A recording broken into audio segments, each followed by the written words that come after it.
Greetings, travelers. Greetings, travelers. Hey, we didn't do it at the same time this time. So Oh, you want to do it again? Ready? no, One, no, it's fine. two, It's three. fine. Greetings, travelers. No, I've missed it. I wasn't keeping track. That's okay. I wasn't. Are we going on three? Are we going after three? I love when somebody does that in a movie. It's just, I know it's a trope, but it's just so fun because it is. Are we going on three or do you do it, after Yeah. three? No, and then you just lose all the spirit for whatever you're Yeah, doing because you're like yeah. this. It's kind of like when you tell a joke. This happened again to me the other day. Is I was not necessarily like knock knock who's there. I was telling something that I thought was funny, but it was a movie reference.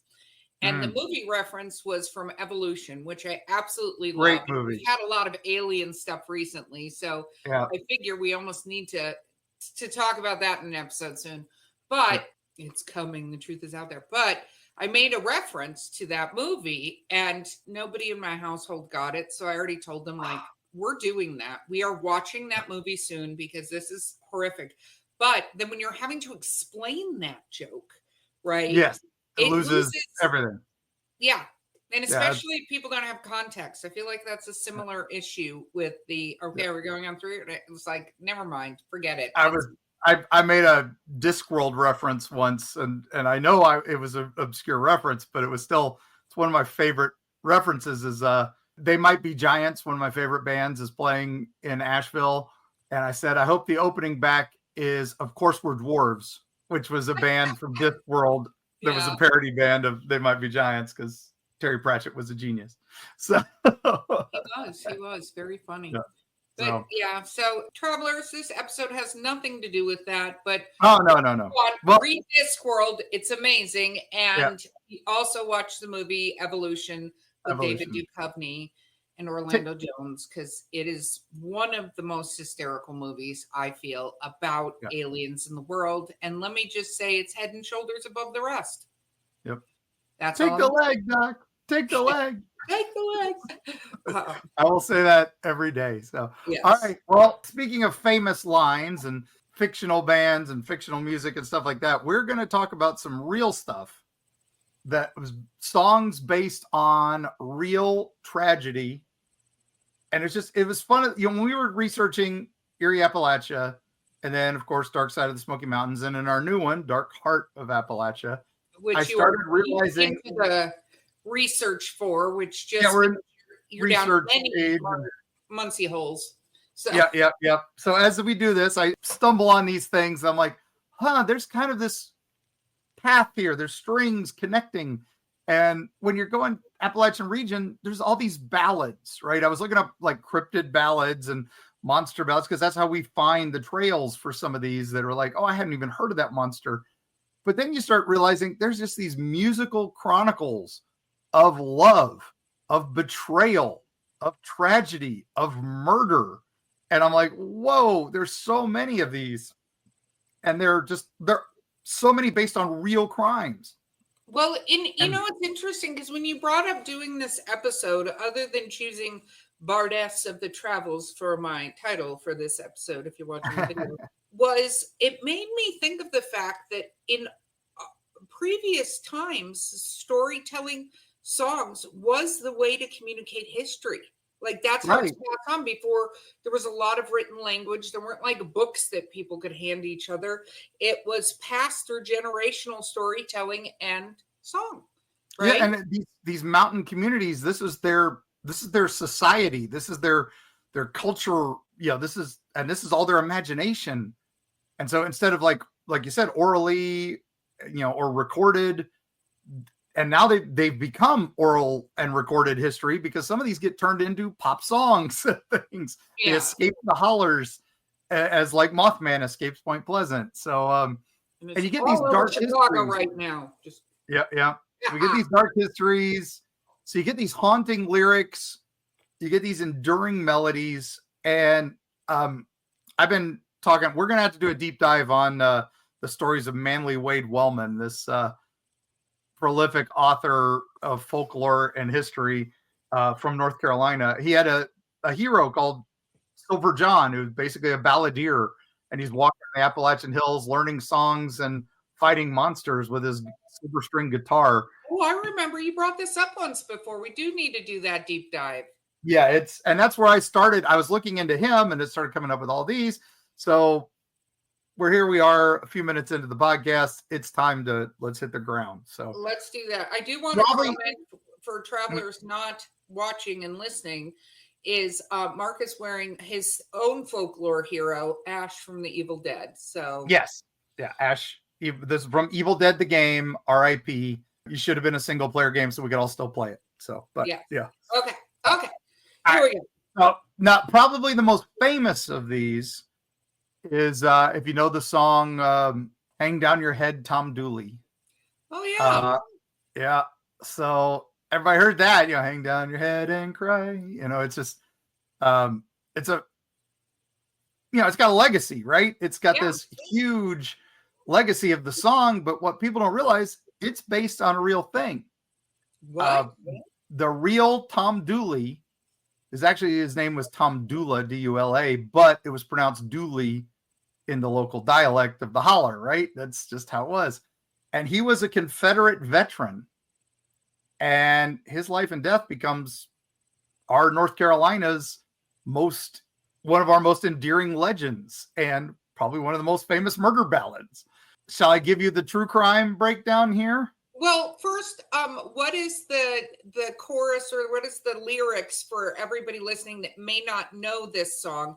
What are the lyrics of that part? I'm not going to sing the whole song because I'm not a singer. No, not the whole song, but the murder part. Let's talk about that. Well, it doesn't really go into the murder part of the song. It's about him about to be hung in the song. And it's hang down your head, Tom Dooley, hang down your head and cry. Hang down your head, Tom Dooley. Oh boy, you're about to die. Okay. So that's creepy enough. I like it. Creepy enough. So, all right. So we go Wayback Machine. Ooh, I like that. There's snacks in there. Bo always. Yeah. We are stocked.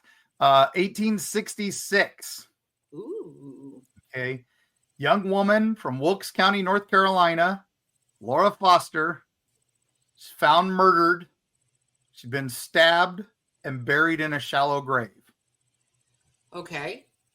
All right. So now Tom Dooley, those out there intending on killing people, stop putting them in shallow graves. Right. Well, it's 1866. He hadn't watched Forensic Files. So yeah.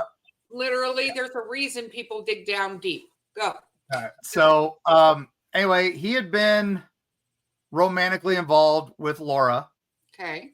And he was also romantically involved with her cousin, Pauline Foster.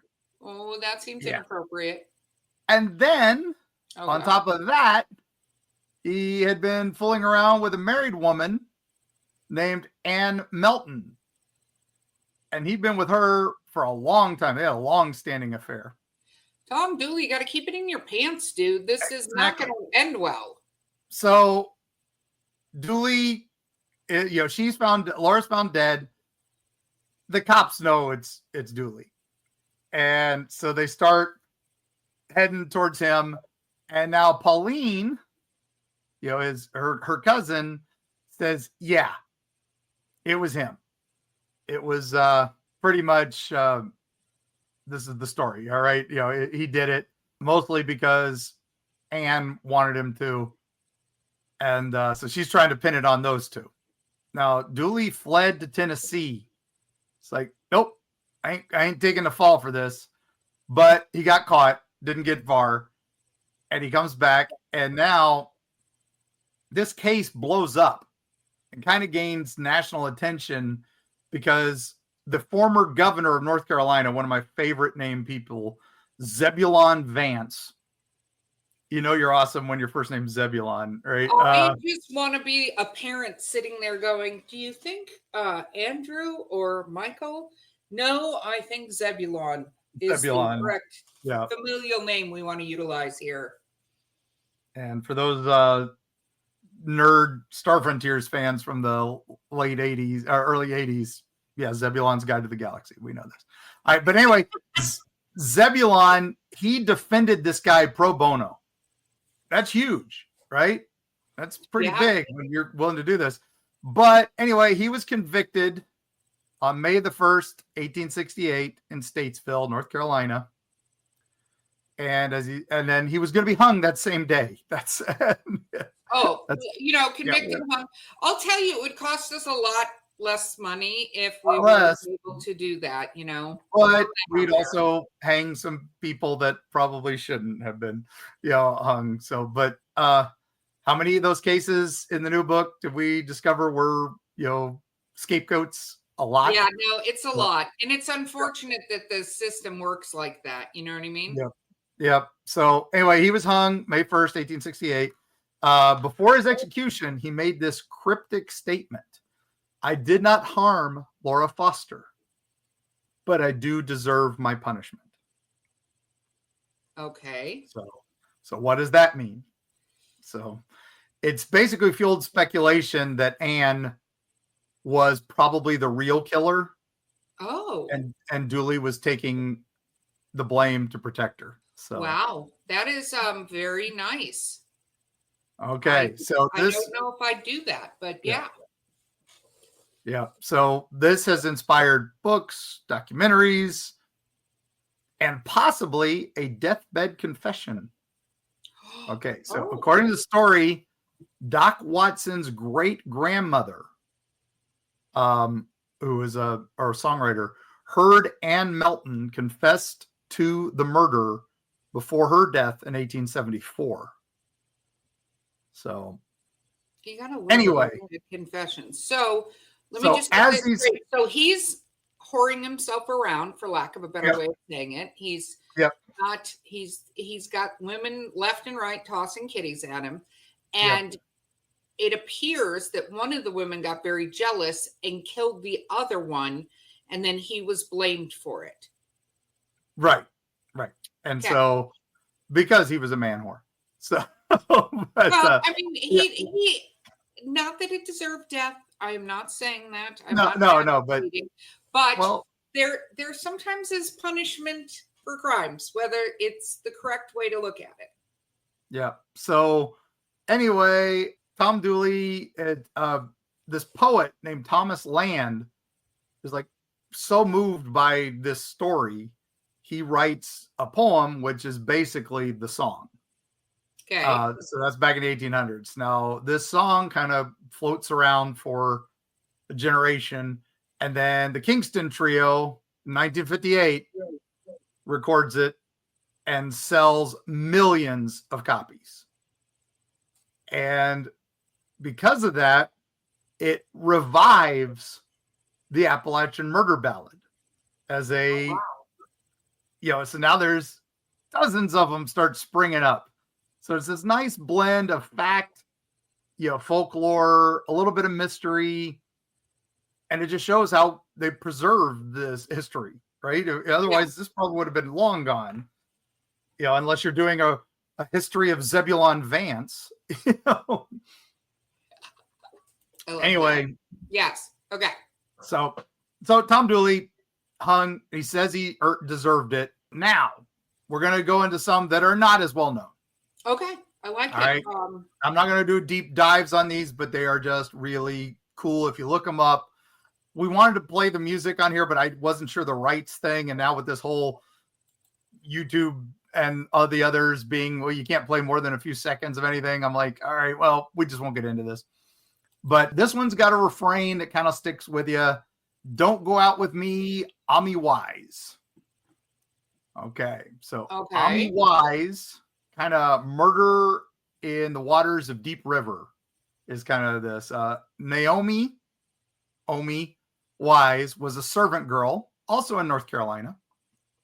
And she was supposedly promised marriage to Jonathan Lewis. But instead, in 1808, she was drowned in the Deep River. And again, this one spread, the ballad spread because it's about betrayal and vulnerability of young women, right? And this is just totally a morality tale against deceitful lovers. And that refrain, the don't go out with me, Omi Wise, is just, it's chilling. And it sticks with all the different versions of this song. And that's the problem. There's a dozen different versions of this song, and nobody goes back to that original poor murder. You know, that's the problem. Just like with the serial killer cases, so many people just gloss over the victims' names. Anyway, just remember Omi Wise was a young girl who was tragically drowned, and the Jonathan Lewis paid some price, but he was only in jail for a limited window because they couldn't 100% said he did it. Oh. So, yeah, that's the way justice works. So, all right, short and sweet. These next few. This is a song called "The Banks of Ohio," and now this is not clearly linked to a single historical case, but it kind of does, and it definitely follows that murder ballad archetype, right? And I couldn't find the exact case. That's the problem. It fit like too many cases. Oh, wow. Every time I looked it up, every one of them was like, oh, no, that's what the song's about. I'm like, that's 7 different songs.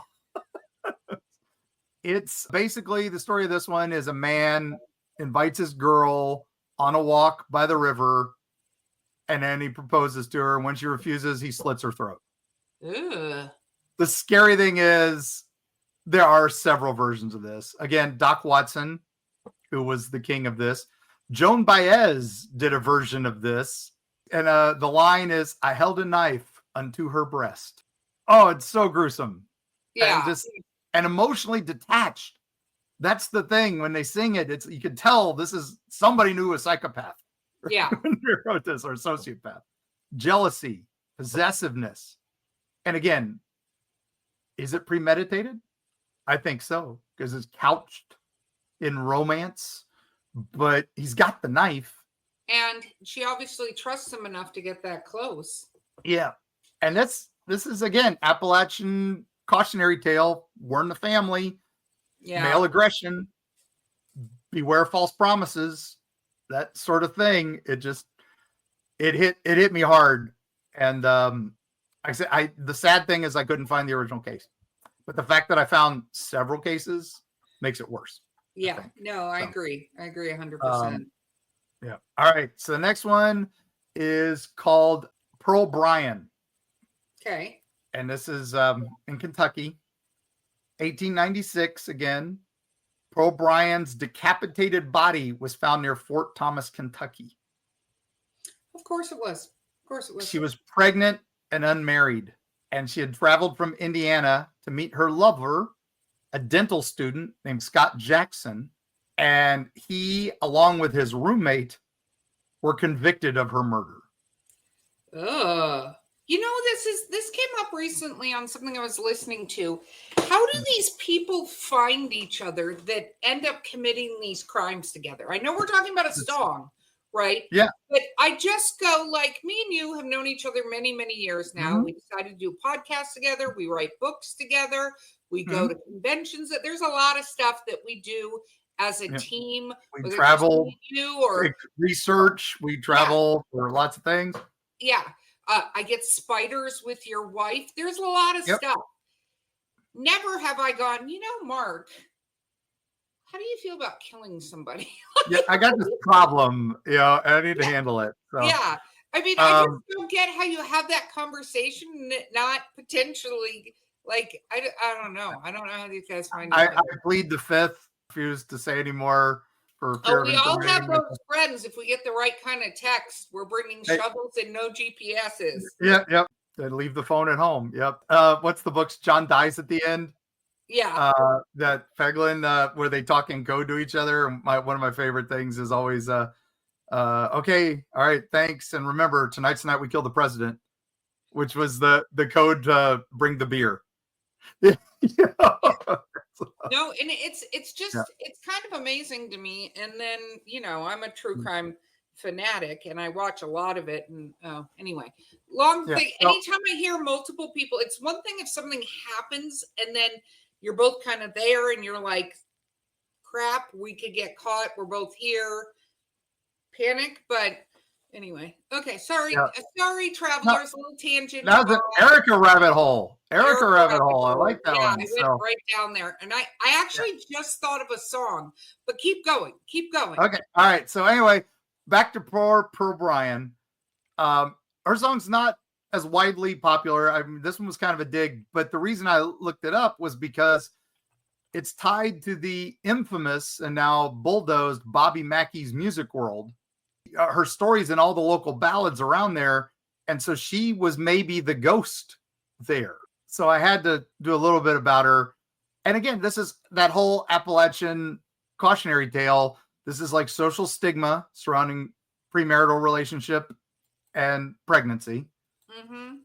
Again, we've got that exploitation of a young woman, trust, vulnerability.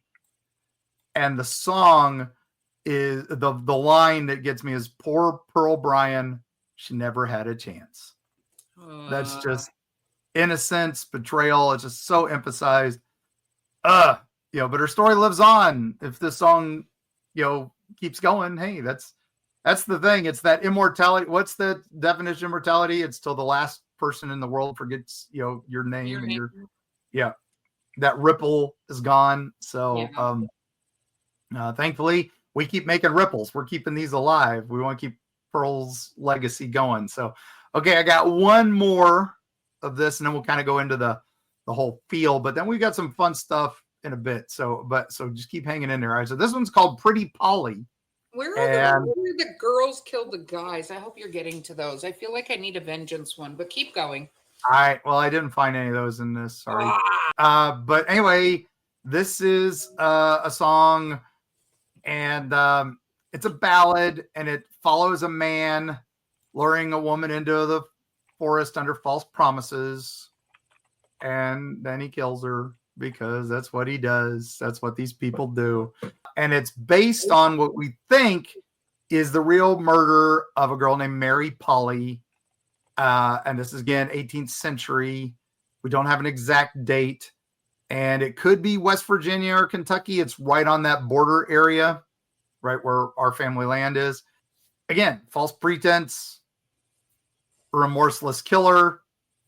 And again, ghostly confession in this one, though. This is the thing. She comes back and brings a supernatural reckoning on the guy. So that's as close as I could get to a vengeance, right?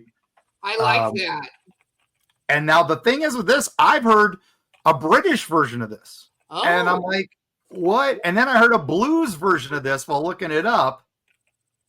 And it just shows how this simplistic type sound can go anywhere and just make that murder ballad standard thing. We'll put links to all these songs and places you can find them in the show notes. They basically all originated as cautionary tales, right? You don't have newspapers, you don't have law enforcement in these hollers, and these murder ballads are basically just a warning, or they are the act of justice. Yeah, it sounds like to me also it's sort of like a be careful who you trust, be careful being alone at night. I mean, a lot of, I think, tales and even some of the stories and stuff like that, even what are the grim fairy tales where like, don't try to go above your station. Like, I think the that's same thing.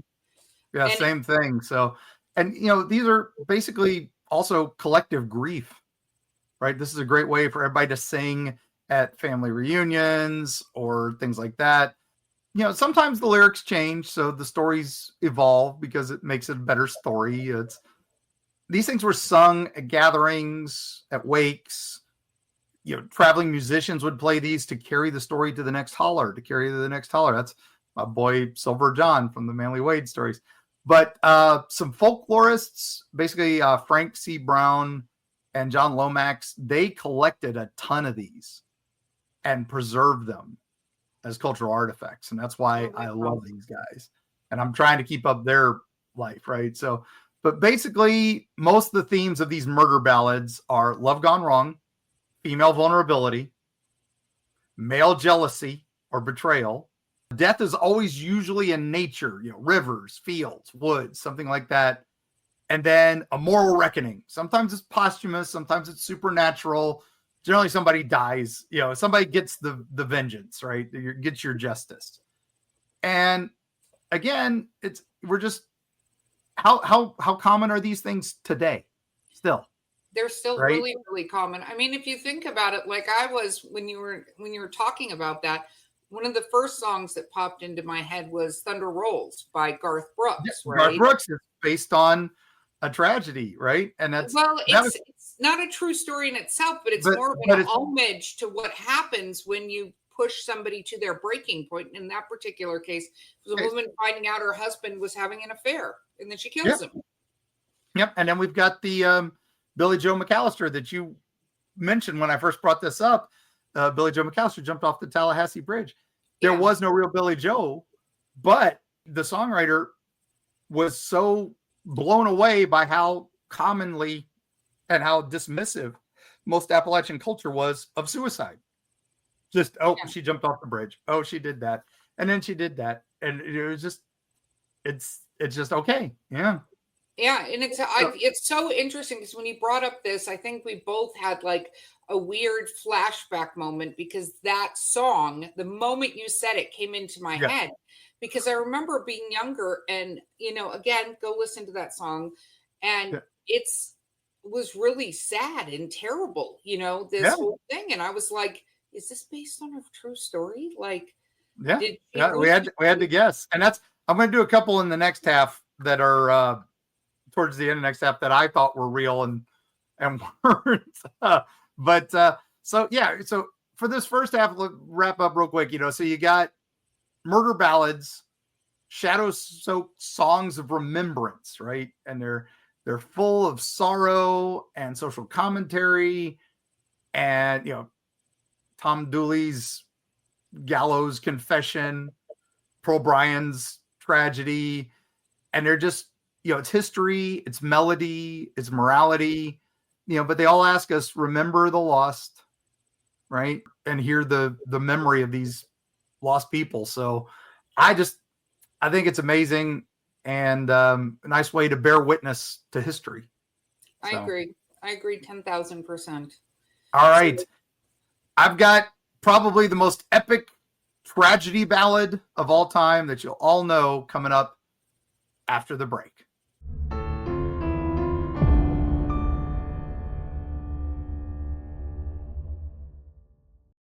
Destiny Beard, the lyrical soprano who will haunt your dreams.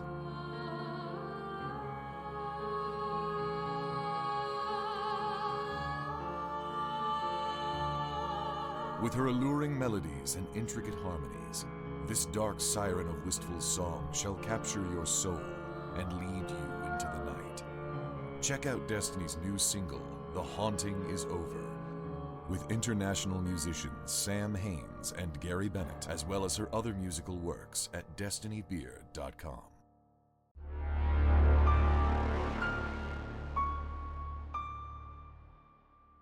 I hope everybody gets snacks during the break if you're watching the video, because people look at us and go, what the hell are they doing? And it's fine. Yeah, it's fine. I actually thought of a couple more songs for me too, and I'm not sure if you want me to say them now or hold them. Oh, go for it. Go for it. So there's two, and it's so funny how this is like stimulating my crazy gnome in my brain. Hopefully this is doing that for our listeners too. That's the whole idea, yeah. But an artist who I absolutely love named Lorena McKennitt did a song called The Highwayman. Yeah. Right. And it was actually based on a poem that was written in England. And I did you Google it. So I know it's written in 1906. But a highwayman was a robber on the highways. We talked a little bit on some of the stories about highwaymen and stuff like this. But the whole point of that story was there was a girl at an inn that he was in love with, but there was a trap set for him. Yep. So she ends up killing herself so that he doesn't get caught. And that other story you told me kind of reminded me of that back. Like she willingly sacrificed. You should listen to the song. It is beautiful. Lorena McKennitt's amazing, and it's heartbreaking, and it's just gut wrenching. Yep. Not to be confused with The Highwaymen, which was Johnny Cash, Waylon Jennings, Willie Nelson, and Chris Christopherson, who do an amazing song about reincarnation. So called The Highwaymen. So Yes, but there is a song that is based on a true story. It's one of my favorite songs, but it causes me, it has a lot of memories attached to it Yep. for me. And that Pink, the artist Pink, did a song called Who Knew? Yeah. And it was about a friend of hers that had died from a drug overdose. Yep. And she talks a lot about not realizing that the last moments that she saw that person were going to be the last moment she ever saw them, right? Yep. And so it's one of my favorite songs, but it does remind me of several people that I've lost because losing them and not knowing it was coming. And there's a difference when you, it's not that it takes away more of the pain, but when it's sudden, I feel like we can't adjust to it. And Right. so that song has a lot of meaning, but it is based on a true story of her having lost someone. Yep. So way to bring that down, Erica. Mark, oh, no. We're about to get into one that everybody knows the song. Hopefully everybody knows the song because it's one of my favorites of all time. Okay. So to do this, we do have to head out to the icy waters of Lake Superior. Okay. We're taking the Wayback Machine to 1975. Ooh, we can wear bell bottoms. Were those popular then? Yeah, but you probably want to dress warm because we're out on the water on this in Lake Superior, and November 10th. So right at the start of winter. And this also probably creates one of the most of North America. I'll say that. I would say America, but North America and Canada, mostly Canada, is probably one of their greatest ballads of all time comes from this night. And so we are on a freighter that is crossing Lake Superior, and that is the SS Edmund Fitzgerald. Oh. Yes. And there is a ferocious storm a brewing. Now we have 26,000 tons of iron ore and 29 crew on board. No stranger to the lake's temper, largest ship of her kind, and had sailed this numerous times since 1958. But tonight, something goes tragically wrong. Despite regular radio updates and no distress signal, the Edmund Fitzgerald just kind of vanishes into the storm somewhere near Whitefish Bay. And when the search crews arrive, no survivors. Just a wreckage in two pieces on the bottom of the lake bed. The causing of her sinking is still unknown to this day. Would assume the storm broke her up or something. We think one of those phantom waves where it went up so high, so when she went straight up and down, it basically broke her in half. Quite possibly something like that, or maybe like the Titanic, where it suddenly somehow turned straight and the weight just broke it in half. But we're still not sure. And it would have there's a million of these. There's hundreds of these stories in the Great Lakes of boats just disappearing and crashing. You find them all the time when people are exploring the bottom. Yep. And so Gordon Lightfoot, though, the hero of Canada, when I went to Canada in the 80s, all you heard was Gordon Lightfoot on the radio. I'm sure now Lorena McKennitt and Celine Dion, I'm sure are all there too. But Gordon, 1976, releases a song that immortalizes the event, the Ballad of the Edmund Fitzgerald.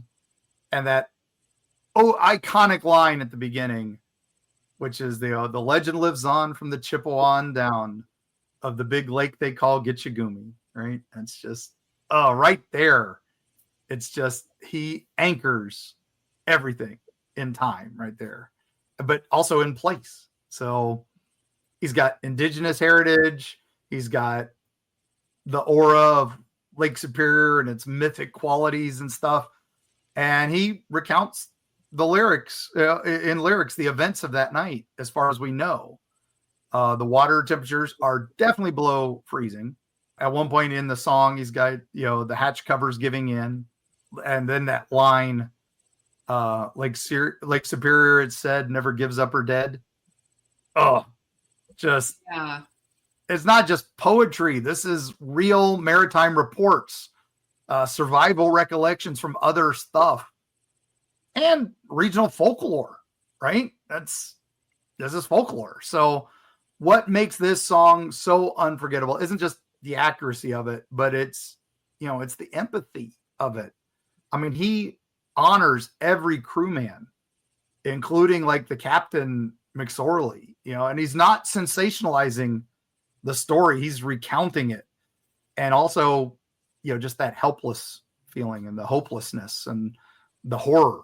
And then that's the line that gets me, which is that I gotta say this one somberly because it hits me now. And it's yeah, no, I see that. No, I agree. Yeah.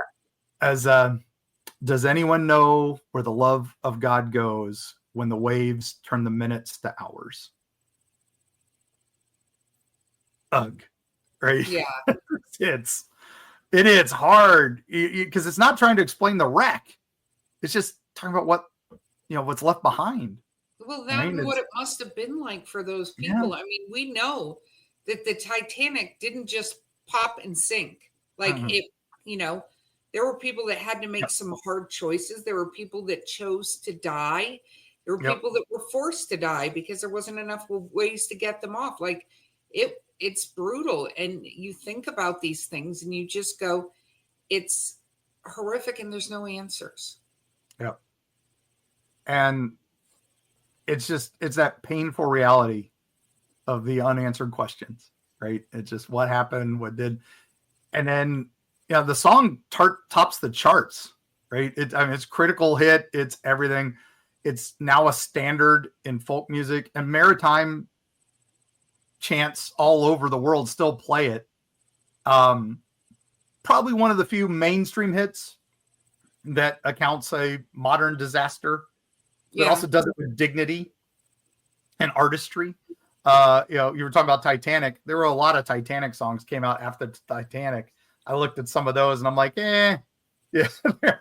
Most of them were kind of sensationalizing it and all that. So the Edmund Fitzgerald is just more than a song. It is a reminder of how ballads preserve the tragedy, right? And it was truly written as a ballad versus, just a song to play, maybe remembrance or whatever, to your point, sensationalized, because I feel like the ballads and stuff and these kind of songs take on a tone of almost storytelling, which is very different than, some choruses kind of thing.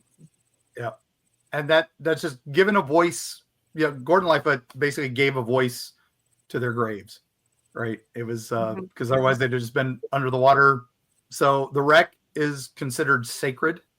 The site is not, as divers are only allowed to visit rarely. The families of the crew have asked that just, keep it respectful. We don't want to dig up their bodies. We don't want to go down and get their bodies or anything. So on November 10th, every year, they ring the bell at Whitefish Point.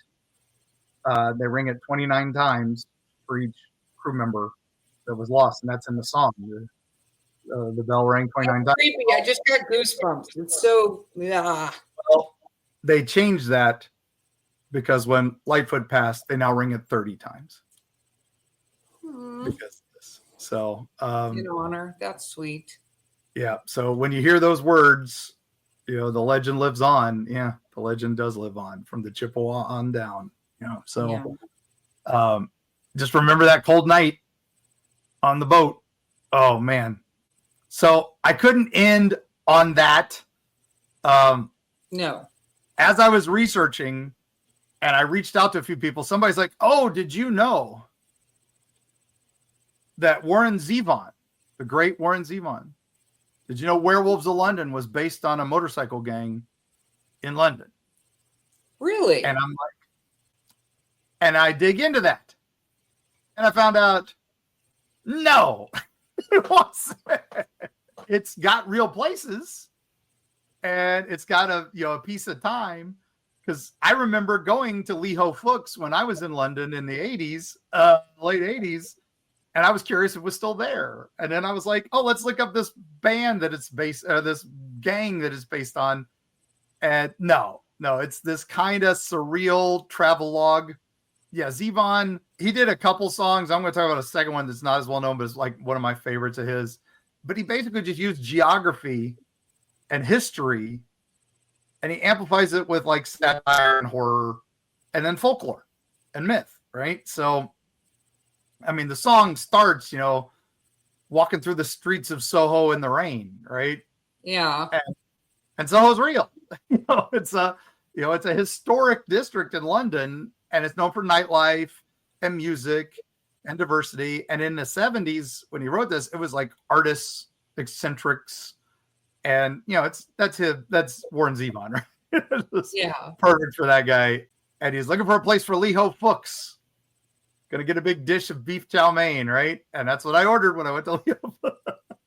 So it was at 1516 Gerrard Street in London, which is in Chinatown there. Mm-hmm. Found out it opened in the 1960s. And it was the first Chinese restaurant in the UK to earn a Michelin star. Oh. What was that? Now, I remember it just being a cool place. I got, Chinese there, and it was really good. I didn't think anything extra special of it, but it was nice, and it was a little pricey, especially for high school me. But it closed. It closed in 2008. Oh, no. Yeah, but it was replaced by Golden Harvest, another Chinese restaurant. Of course. And then it was later replaced that, which is there now. I love the name of this place, Dumplings Legend. That is a restaurant name right there. Yep. So that's our one travel. thing about being gluten-free. I do miss dumplings. Ugh. Yep. Oh man, yeah, that'd be rough. So And pot stickers. but anyway, yeah, it was a pilgrimage site for me. I had to go there, and it was pretty cool. And then Trader Vic's, drinking a pina colada at Trader Vic's, right? So yeah, it's all werewolf drinking a pina colada at Trader Vic's, and his hair was perfect. Well, Trader Vic's was a tiki themed restaurant in London's Hilton Hotel on Park Lane, and it was known for its cocktails and Polynesian decor, and it closed in 2023. Oh, And there was a big, huge public effort to keep it going and all that. Sad. And again, folklore, monster, drinking a tropical drink in a super posh setting. How cool is that, right? I love that. I think werewolves should be drinking tropical drinks in posh settings. Yeah. And then, there's that whole, nameless victims, somebody rip your lungs out, Jim, and stuff like that. We don't know. He based it on the gang scene of London at the time, which was kind of hidden. It's like the London Mafia, basically. Yeah. Hidden in plain sight. So Warren Zevon's traveling a lot at this point, and he goes to this bar in Spain, the Dubliner Bar. There he It was meets called the Dubliner in Spain. the Dubliner, Dubliner, the Dubliner Bar in Spain. That sounds very Irish, but continue. It was an Irish bar. So he writes a song after meeting this guy named Lindell. And Lindell was a mercenary who fought in a bunch of regional conflicts in Africa for the highest bidder. Oh. And supposedly for the CIA. He's a bartender telling all these tales. Now, Zevon doesn't know if they're real, but he's like, this is great. And then so his co-writer, but he gives this guy co-writing credit for the song, right? David Lindell. And they create this fictional Norwegian mercenary who gets betrayed by the CIA named Roland. And we get the great song, Roland the Headless Thompson Gunner. And if you haven't heard this song, do me a favor and go listen to it immediately after the podcast, because you will I'm thank going to have me. to do that because I have never heard this song. Yeah, it's just great. Again, from the same guy who did Werewolves of London, so you can't go wrong with that. And some of the quotes in it. So Roland set out for Biafra to join the bloody fray. Through 66 and 67, they fought the Congo War. So Biafra was a breakaway state in Nigeria in 67 through 70, and it was a site of a very brutal civil war. And then the Congo War refers to I'm going to butcher this, sorry, gang, the Kinisagini mutinies and mercenary conflicts in the Democratic Republic of Congo in the 1960s. So the song kind of blends the timelines and geography a little bit. Biafra's in Nigeria, not the Congo. The ethnic groups mentioned in the song, the Bantu, don't actually align with the combatants, but the imagery is just evoking that Cold War proxy era, right? Just of all the little wars. Yeah, and they didn't have the internet back then necessarily, so checking your facts, not that everybody does that on the internet, but it's easy. And so some guy backstabs Roland and kills him. And so do they cut off his head? Because it said headless. They blow off his head. Okay. So then he's a ghost hunting down his killers. They keep seeing him for years. And one of the Jenny. Yeah, him and Screaming Jenny. He's just as badass as Screaming Jenny. So yeah, Roland, one of the quotes is, Roland found Van Owen drinking gin at a bar in Mombasa. So Mombasa is a coastal city in Kenya, and it's known for its colonial history. And it just, it's kind of a tropical setting versus the rest of this ghostly cinematic tone from the rest of the song. And, but then later on, he's supposedly seen many places. So it mentions in Ireland and Lebanon and Palestine and Berkeley. So it's like, Ireland's probably talking about the troubled times, 60s to the 90s. Lebanon and Palestine, it could be today, right? But Baghdad was probably the Civil War in the 70s there. And then Berkeley is politics in California, right? So, and of course, the final verse is, Patty Hearst heard the burst of Roland's Thompson's gun. And, wow. Patty Hearst, 1974, Symbionese Elimination Army, right? So it gives it some political satire and all that. He was just so rich with real world references and just tied him into geography. Oh my gosh. Werewolves of London turns nightlife and monsters into a playground. And Roland transformed global conflict into ghost story, a betrayal and revenge. You're revenge ghosts. I love the Vengeance Ghosts. You know me. I love the Vengeance Ghosts. Yep. So we got what? Between that, you got gin-soaked bars, war-torn jungles. These are characters themselves, right? And Zevon just created his own mythos there, his own folklore. So I would love to see those adapted into movies or TV shows and make them real, and it goes back to these old Appalachian stories, right? It's the same simple ballad of remembering this stuff. And it goes back, it's not just Appalachian. It goes back to Celtic and Greek and Romans. They sang their histories and wrote their histories lyrically and all that. But it's just, that's where I feel it's cemented, right? It is. And one of my favorite people in the world said something very funny today. She's like, I didn't realize until yesterday, it was literally yesterday, that the entire state of West Virginia is in the Appalachian Mountains. Like it's the only one completely. Yeah. Yeah. And she's like, that explains why it's so effing weird.